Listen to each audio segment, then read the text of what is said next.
நாம் தமிழர் கட்சி தலைமை ஒருங்கிணைப்பாளர் அண்ணன் செந்தமிழ் சீமான் அவர்கள் இதோ உங்களிடத்தில் உரையாற்ற இருக்கிறார்.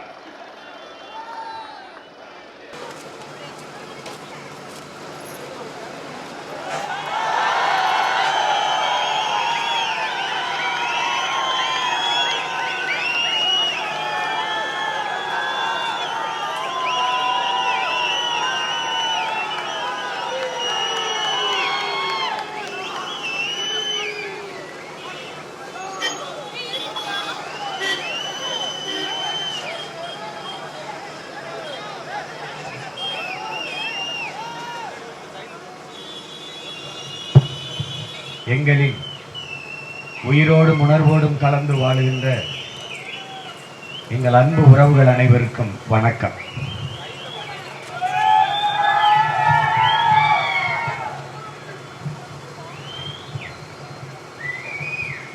நீண்ட காலமாக இந்த நிலத்தில், குறிப்பாக தமிழ் மண்ணில் இருக்கிற இந்த அரசியல் ஆற்றல்களை அப்புறப்படுத்தி ஒரு தூய அரசியலை உருவாக்கி ஒரு நல்ல ஆட்சியை மலரச் செய்ய வேண்டும் என்கிற மகத்தான கனவோடு உங்கள் பிள்ளைகள் இந்த வரலாற்று பெரும் பணியை செய்து கொண்டு வருகிறோம். ஒரு நாட்டை அழிக்க வேண்டும் என்றால் முதலில் அதன் மொழியை அழிக்க வேண்டும். மொழியை அழித்து விட்டால் அதனுடைய கலை இலக்கிய பண்பாடு அழிந்துவிடும், அதனுடைய வழிபாடு அழிந்துவிடும். பிறகு அந்த இனம் அழிந்துவிடும், அந்த நாடு அழிந்துவிடும். இதற்கு படையெடுத்து வர வேண்டியதில்லை, யானை படை குதிரை படை தேவையில்லை, பீரங்கி துப்பாக்கி தேவையில்லை, ஒரு உயிர் கூட போக வேண்டியதில்லை, ஒரு துளி ரத்தம் சிந்த வேண்டியதில்லை. ஆனால் இதையெல்லாம் செய்து முடிக்க முடியும். அப்படி இந்த ஆட்சியாளர்கள் செய்து முடித்து விட்டார்கள். ஏறக்குறைய தமிழ் இனமும் தமிழ்நாடும் அழிந்து விட்டது.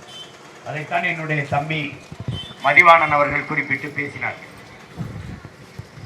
தமிழர் நாட்டில் தமிழ்நாடு என்று பெயர் இருக்கிறதை ஒழிய தமிழுக்கும் தமிழருக்கும் இது சுடுகாடு.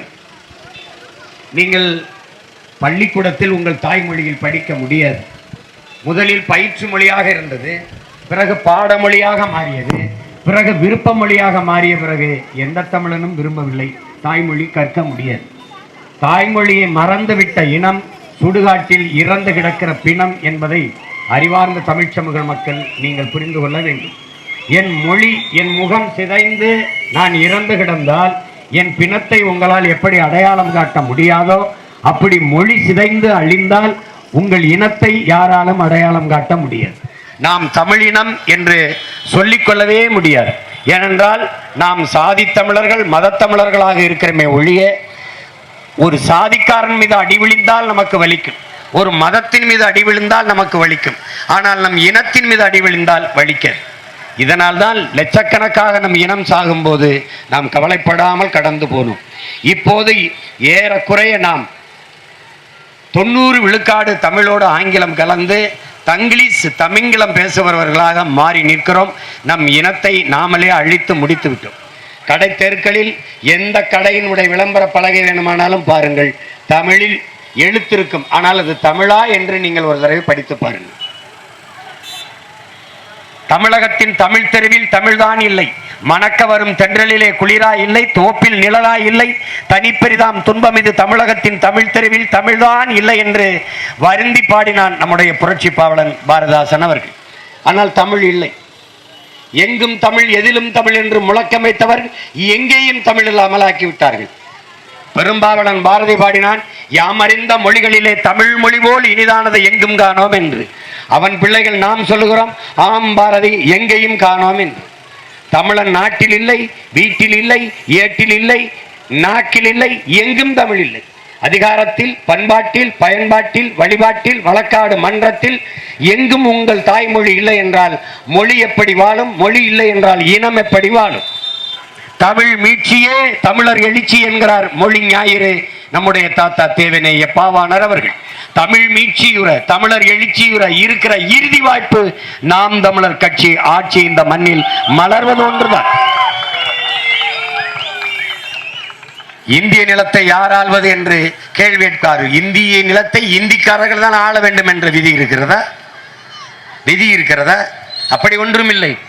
தமிழர் நிலத்தை தமிழன் ஆளட்டும், தெலுங்கு நிலத்தை தெலுங்கர் ஆளட்டும், கன்னட நிலத்தை கன்னடர் ஆளட்டும், பீகாரியை பீகாரி ஆளட்டும், குஜராத்தி குஜராத்தி ஆளட்டும், மலையாளியை மலையாளி ஆளட்டும். இந்தியாவை யார் ஆள்வது? எல்லோரும் ஒரு வட்ட மேசையை போட்டு உட்கார்ந்து பேசி ஆளுவோம். நான் 40 சீட்டு வைத்திருக்கிறேன், இருக்கிறதுலே அதிக இடம் நான் வென்றிருக்கிறேன், எனக்கு ஒரு வாய்ப்பை கொடுங்கள் என்று கேட்போம். சுழற்சி முறையில் ஆளுவோம். இந்தியை தாய்மொழியாக கொண்டவர்கள் தான் இந்த நிலத்தை ஆள முடியும் என்கிற நிலை இருப்பது கொடுங்கோன்மை போக்கு. இதை கடுமையாக எதிர்த்து தகர்க்கவில்லை என்றால் எந்த மொழிவழி தேசிய நம்ம உரிமை பெற்ற பெருமையோடு வாழாது. அது தமிழர்கள் மட்டுமல்ல, தெலுங்கர்களோ மலையாளியோ கன்னடரோ ஒரிசாவோ எவனும் வாழ முடியாது, எவனும் வாழ முடியாது. எந்த மாநிலத்திற்கும் எந்த உரிமையும் இருக்காது, எந்த உரிமையும் இருக்காது. உங்கள் உயிருக்கு மதிப்பு இருக்காது, உணர்வுக்கு மதிப்பு இருக்காது, உரிமைக்கு மதிப்பு இருக்காது, ஒண்ணு இருக்காது. உங்கள் ஓட்டுக்கு மட்டும்தான் மதிப்பு இருக்கும். தேர்தல் வரும்போது மட்டும் வருவார்கள். இதான் இங்கே நடக்கும். அப்போது அன்பிற்குரிய மக்கள் இதை அறிவார்ந்து சிந்தித்து பார்க்க வேண்டியது இருக்கிறது. அவர்களுக்கு மொழி என்பதே, இந்தியாவின் மொழி என்பதே இந்தி மட்டும்தான். செத்து போய்விட்ட சமஸ்கிருதத்தை உயிர்ப்பிக்க துடிக்கிறார்கள் ஆட்சிக்கு வந்த பிறகு. உங்கள் பிள்ளைகள் நாங்கள் செத்து கொண்டிருக்கிற எங்கள் தாய்மொழியை உயிர்ப்பிக்க நினைக்கிறோம். ரெண்டு தான் இங்க இருக்கிற வேறுபாடு. செத்து போச்சு, வெறும் வழிபாட்டு மொழியாக மட்டும் இருக்கு, புரோகித மொழியாக மட்டும்தான் இருக்கு சமஸ்கிருதம். எந்த மாநிலத்திலும் பேசப்படுகிற மொழி இல்லை. அது நன்கு கவனிச்சுக்கணும். மொழி வழியே தேசிய இனங்கள் மாநிலங்கள் பிரிக்கப்பட்டது. ஆனால் சமஸ்கிருதத்துக்கு எந்த மாநிலம் பிரிக்கப்பட்டது?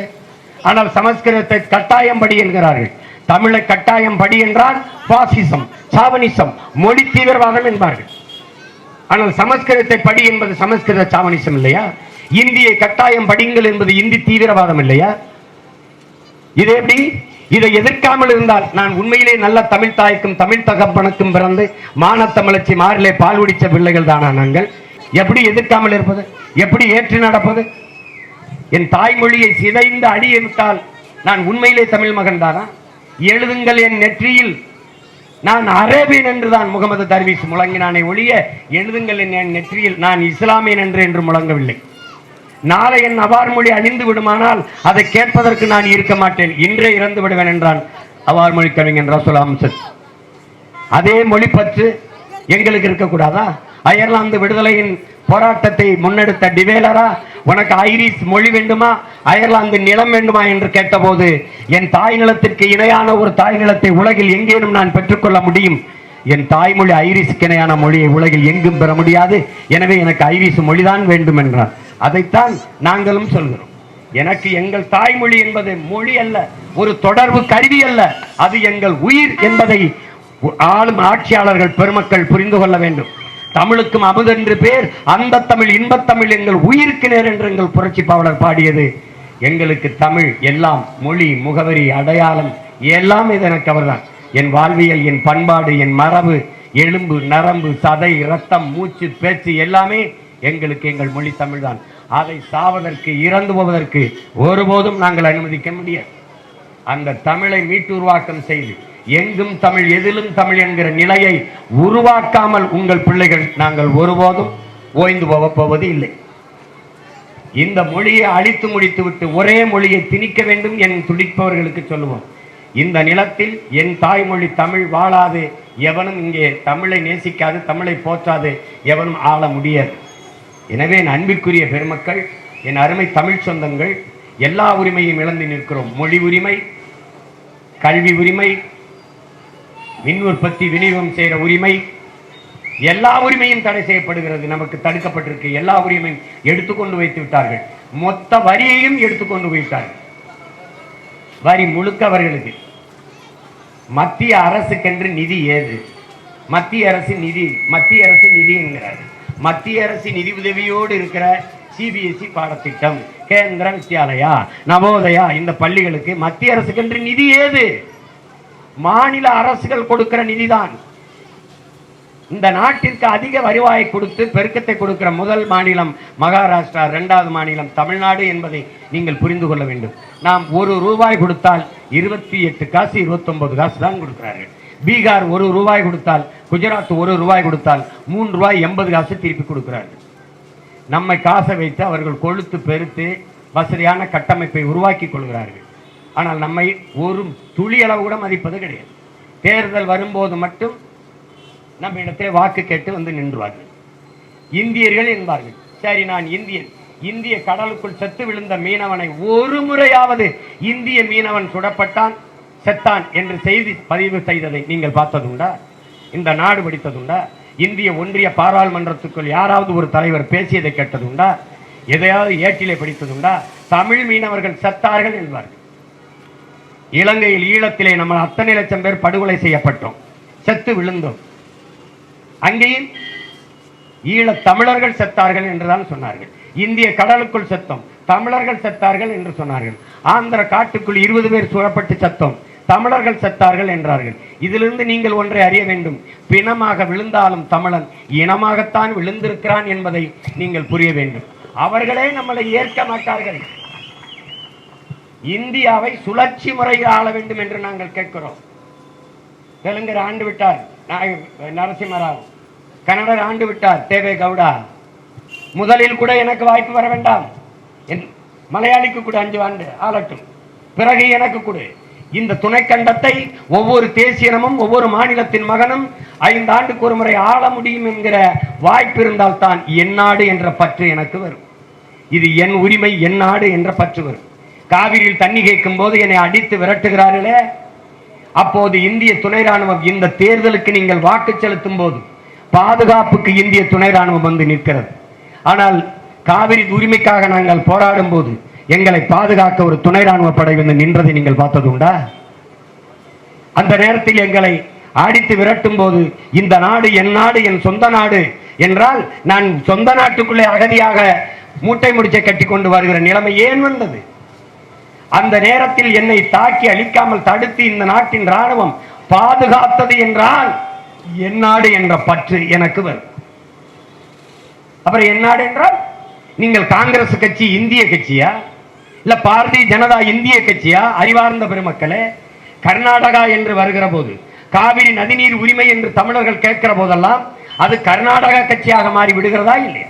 தமிழர்களுக்கு ஒரு சொட்டு தண்ணி தர முடியாது என்று சொல்லது காங்கிரஸ் கட்சி. அப்படி என்றால் அது இந்திய கட்சியா கர்நாடகா கட்சியா? பாரதிய ஜனதா ஆண்டாலும் தமிழர்களுக்கு ஒரு சொட்டு தண்ணி இல்லை. அப்படி என்றால் அது இந்திய கட்சியா கர்நாடக மாநில கட்சியா? அந்தந்த நிலம் என்று வரும்போது நீ அங்கங்கே உன் மாநில கட்சியாக மாறிக்கொள்ளும் போது நான் மட்டும் இந்திய கட்சி, இந்தியா என்று நிற்க வேண்டிய அவசியம் என்ன? அவசியம் என்ன? கேரளாவில் ஆளுகிற கம்யூனிஸ்ட் கட்சி முல்லை பெரியாற்று நதிநீர் உரிமை என்கிற போது கேரளா கட்சியாக மாறி நிற்கிறதா இல்லையா? அங்கே ஆளுகிற காங்கிரஸ், அங்கே இருக்கிற கட்சி காங்கிரஸ். கேரளா என்று வரும்போது கேரளா கட்சியாக இருக்கிறதா இந்திய கட்சியாக இருக்கிறதா? அப்படி என்றால் இறையாண்மை, தேசிய ஒருமைப்பாடு எல்லாம் கேள்விக்குறியாகதா இல்லையா? நாட்டுப்பற்று என்பது தமிழர்களுக்கு மட்டும்தானா, மற்றவர்களுக்கு இல்லையா? இதை தமிழ் இளம் தலைமுறைகள் சிந்திச்சு பார்க்கணும். சும்மா கண்ணை மூடிட்டு இந்தியாவை காங்கிரஸ் ஆண்டாதான் நல்லா இருக்கும், பிஜேபி ஆண்டாதான் நல்லா இருக்கும். எதுக்கு? நீங்கெல்லாம் செத்து சீக்கிரம் சுடுகாடு போறதுக்கு நல்லா இருக்கும். வேற என்ன நடந்திருக்கு?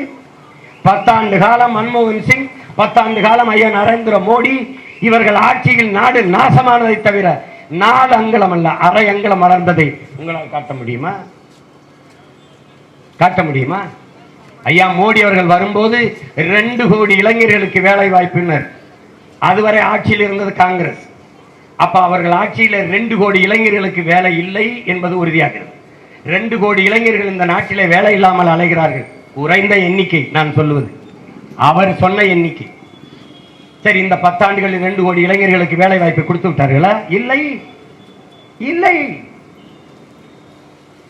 மதிப்புமிக்க நாட்டினுடைய நிதியமைச்சர் அம்மையார் நிர்மலா சீதாராமன் அவர்கள் கொரோனா நோய் தொற்று காலங்களில் 80 கோடி ஏழைகளுக்கு 5 கிலோ அரிசியும் 2 கிலோ பருப்பும் கொடுத்திருக்கிறோம் என்றாங்க.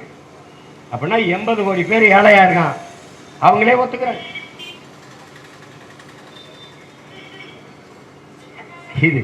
இது பணக்காரர்கள் பெரும் முதலாளிகளுக்கான அதிகாரத்தை உருவாக்குகிற தேர்தல் இதுவரை நடந்திருக்கிறது.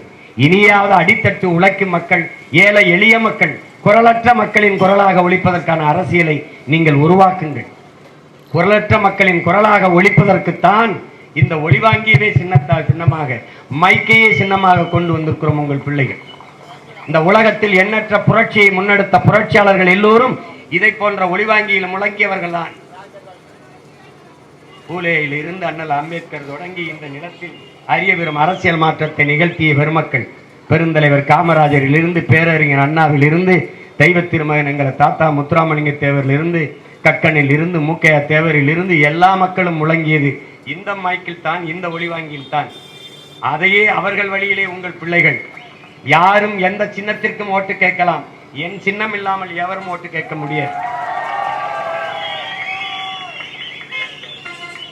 உங்களுக்காக உழைக்க எளிய மகன் இவன் தாங்கி நிற்கிற வழக்கு கொள்ளையடித்தானா, கொலை செய்தானா, அடுத்தவர் சொத்தை அபகரித்தானா? ஒன்றுமில்லை. இந்த மண்ணுக்கும் மக்களுக்கும் உழைக்க வந்தான். திருமணம் செய்து கொள் என்று சொல்லும்போது மறுத்தான். ஒரு எளிய மகன் ஒளிப்பட நிலையம் வைத்துக் கொண்டு அதை வைத்து திருமண வீடுகளில் ஒளிப்படம் எடுத்து அந்த வருமானத்தில் வாழ்க்கை நடத்திக் கொண்டிருக்கிற என் தம்பி தேர்தலில் நின்று செலவழிக்க காசு கிடையாது. என்னையே இவனை கைது பண்ணி விசாரிக்கும் போது கடந்த தேர்தலில் நின்றீர்களே, எவ்வளவு செலவழித்தீர்கள்? இவ்வளவுதான். நீங்கள் எவ்வளவு செலவழித்தீர்கள்? 40,000 நான் போட்டேன் என்று. அவ்வளவுதான் எங்கள் காசு. ஆனால் இங்கே ஒரு வேட்பாளர் 100 கோடியை முதலீடு செய்கிறார். 100 கோடியை முதலீடு செய்து உங்களுக்கு சேவை செய்யவா? அவரது 500 கோடியாக சம்பாதித்துக் கொள்ளலாம் என்கிற நம்பிக்கையில் முதலீடு செய்கிறாரா? இல்லை 100 கோடியை உங்களுக்கு செலவழித்து நல்லது செய்வதற்கு அவர் அண்ணல் காந்தியடிகளா? யார் அவர்கள்? இல்ல அரும்பெரும் தலைவர் காமராஜரா? இல்ல கக்கனா? யார் அவர்கள்? எதற்காக அவர்களுக்கு வாக்கு செலுத்த வேண்டும்? ஓட்டுக்கு பணம் கொடுக்கிறவன் திருடிய காசில் லஞ்சம் தருகிறான், திருடுவதற்கு அனுமதி கேட்கிறான் என்பதை நீங்கள் அறியாதவர்களா? அறிவார்ந்த தமிழ் சமூக மக்கள் ஆழ்ந்து சிந்தித்து முடிவெடுக்க வேண்டிய தேர்தல் இது. வழக்கமாக இவர்கள் தான் வெல்வார்கள், கூட்டமாக நிற்கிறவர்கள் எல்லாம் நல்லவர்கள் என்ற கருத்திருந்தால் கூடி கொலை செய்து விட்டால் நம்புவீர்களா? 10 பேர் சேர்ந்து ஒருத்தரை கொலை செய்தால் அது சரி என்றாகுமா? புத்தன் அதற்குத்தான் போதிக்கிறான். 10 லட்சம் பேர் சேர்ந்து ஒரு பொய்யை உண்மை என்று சொன்னால் அது உண்மையாகி விடாதே என்று. இதனால் உங்கள் பிள்ளைகள் சத்தியத்தின் பக்கம் நிற்கிற சத்தியத்தின் தலைவன் பிரபாகரனின் இரத்தவழி பிள்ளைகள். நாங்கள் இந்த மண்ணை மக்களை உயிருக்கு மேலாக நேசித்து நிற்கிற பிள்ளைகள். எங்களுக்கு இந்த ஒளிவாங்கி சின்னத்திலே, மைக்கு சின்னத்திலே ஏப்ரல் 19 அன்று நடக்க இருக்கிற வாக்குப்பதிவிலே வாக்கு தந்து எளிய பிள்ளைகள் எங்களை வெற்றி பெற செய்யுங்கள். இந்த தென்காசி இந்திய ஒன்றிய நாடாளுமன்ற தொகுதியிலே போட்டியிடுகிற என் அருமை இளவல், என் ஆருயிர் தம்பி மதிவாணன் அவர்களுக்கு நீங்கள் மைக்கு சின்னத்திலே வாக்கு செலுத்தி வெற்றி பெற செய்யுங்கள். நீங்கள் இதுவரை எந்தெந்த உரிமைகளை இழந்திருக்கிறோம், எந்தெந்த பிரச்சனைகளை எதிர்கொள்கிறோம் என்று கருதுகிறீர்களோ அதையெல்லாம் அறிந்தவன், அந்த வலியை தாங்கி அந்த வேதனையை சுமந்து இந்த களத்திலே நிற்பவன். இங்கு இருக்கிற எல்லா பிரச்சனைகளுக்கும் நாங்கள் களத்திலே நின்று போராடி இருக்கிறோம். உங்களுக்கு எந்த பிரச்சனை வந்தாலும் நாங்கள் உங்களோடு நின்றிருக்கிறோம். இந்த இடத்தில் என் அன்பு மக்கள் எங்களோடு நின்று விடுங்கள். இது ஒன்றுதான் இந்த மண்ணின் மக்கள் அனுபவிக்கிற துன்ப விவரங்களை முற்றுமுழுதாக தொடக்க இருக்கிற அரிய வாய்ப்பு. எனவே உங்களின் குரலாக, உங்களின் உரிமைக்கு குரல் கொடுக்க இந்த மைக்கு வாக்கு செலுத்தி என் தம்பியை இந்திய ஒன்றிய பாராளுமன்றத்திற்கு அவனை அனுப்புங்கள். உங்களின் உரிமைக்கான குரலாக அவன் இதே மைக்கில் அங்கே ஒழிப்பான். உங்கள் அனைவருக்கும் என் அன்பும் வணக்கமும். எங்களின் வெற்றி எங்களின் வெற்றி அல்ல, நாம் பிறந்த பெருமை மிக்க தமிழர் என்கிற தேசிய இனத்தின் வெற்றி. புரட்சி எப்போதும் வெல்லும். எங்கள் வெற்றி அதை சொல்லும். எங்களின் இலக்கு ஒன்றுதான், இனத்தின் விடுதலை. இனம் ஒன்றாவோம், இலக்கை வென்றாவோம். நாம் தமிழர்.